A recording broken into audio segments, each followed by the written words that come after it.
Very much, Adam. Yes, a very special guest here, Jose Mourinho. Thank you for joining us here at Wimbledon. You love your tennis. You're back here. What's so special about this tournament versus anywhere else in the world? Well, to be honest, it's the only Grand Slam that I've been in, so I cannot compare with others. But I think it's the place. You know, in my sport, we also have a few stadiums where we say that people that doesn't play here is not a real football player or football manager. And I think Wimbledon, I think they must feel the same, you know, the tradition, the modernity, the history, the today, the players of today, but nobody forgets what happened in the past in these same courts. I think is absolutely fantastic.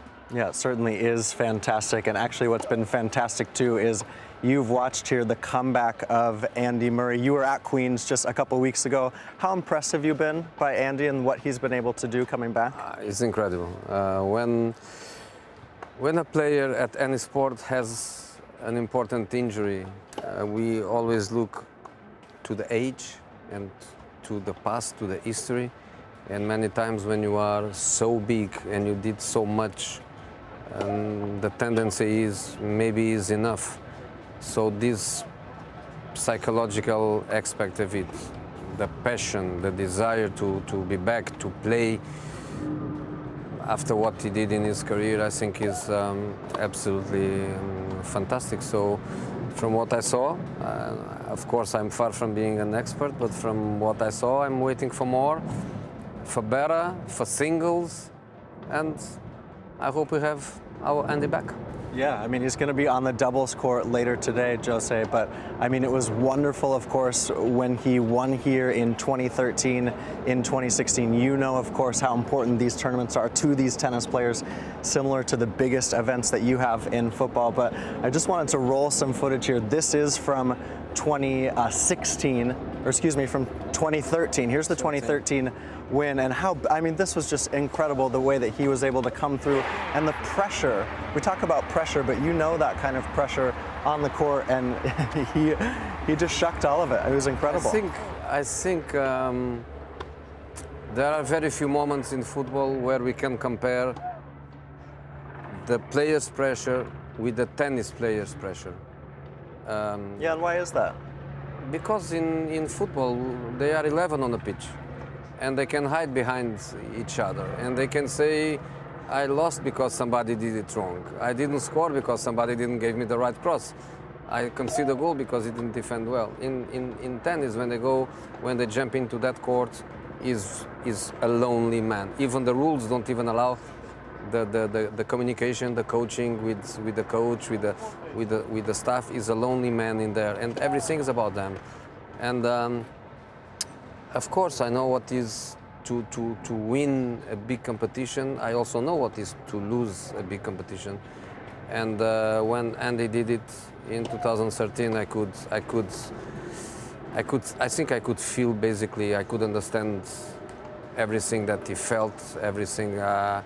You know, the same way I say I remember every detail of my Champions League victories, for example.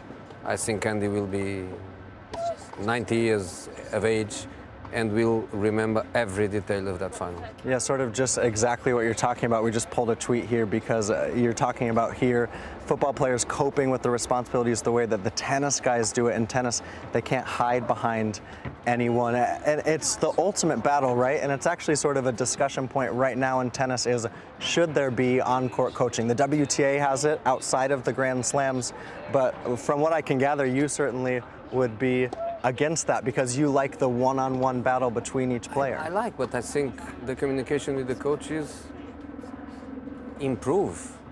normally should improve the quality of the game. In football we can communicate, but because we are with incredible noise with 60, 70,000 people, sometimes it's difficult to communicate. And sometimes I feel that I would love to communicate, I would love to improve some details. So in tennis, because they have so much times where they have little periods of resting between the sets. Let's say, if not a continuous, a permanent communication, because that would change everything. But when they are in resting periods, I would like the coaches to have a communication with the players. I wanted to show you this. This was from a few years ago. You're going to see this player later today on center court, Rafael Nadal. You know, the career, you talk about Andy and the comebacks that he's had. Rafa's had his own challenges on court, of course, physically, but he just continues, Jose, he continues to just put everything of himself into this sport. Incredible. I think, I'm happy he didn't, but I think he could be also a fantastic football player. His uncle was. His uncle was my player. He was my player in Barcelona in 1996. And I know that Rafa can play football and well. So he could, with his physicality, with his mentality, also with his skill, he could be. But thank you so much, he wasn't. Because thankful for us in tennis. is what it is.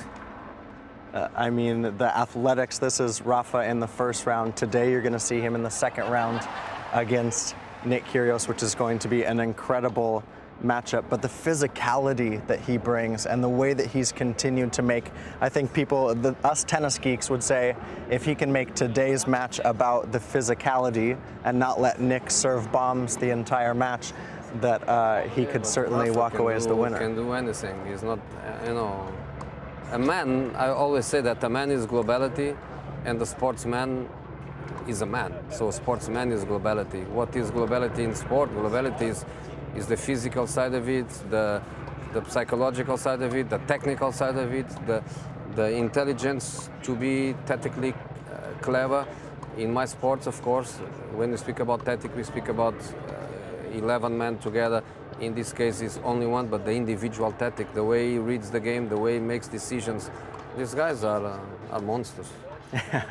Sporting monsters, in a sense. Well, you're going to see Rafael Nadal today on center court taking on Nick Kyrgios.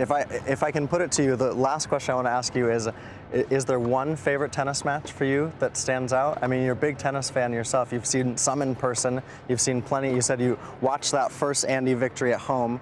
You watched the second one here, but does one match stand out? It's difficult, and I go back also to my youth and Borg, Lendls, McEnroe, all these guys. They are part of my memories as a kid. So it's so difficult for me to choose. It's the same way I refuse to say this player is my favorite. Can be my favorite because I have a personal relation. Yeah, I know this guy better than the other one. But the essence of the game and the passion for the game is when you are in love with the game, and these guys, they make the game.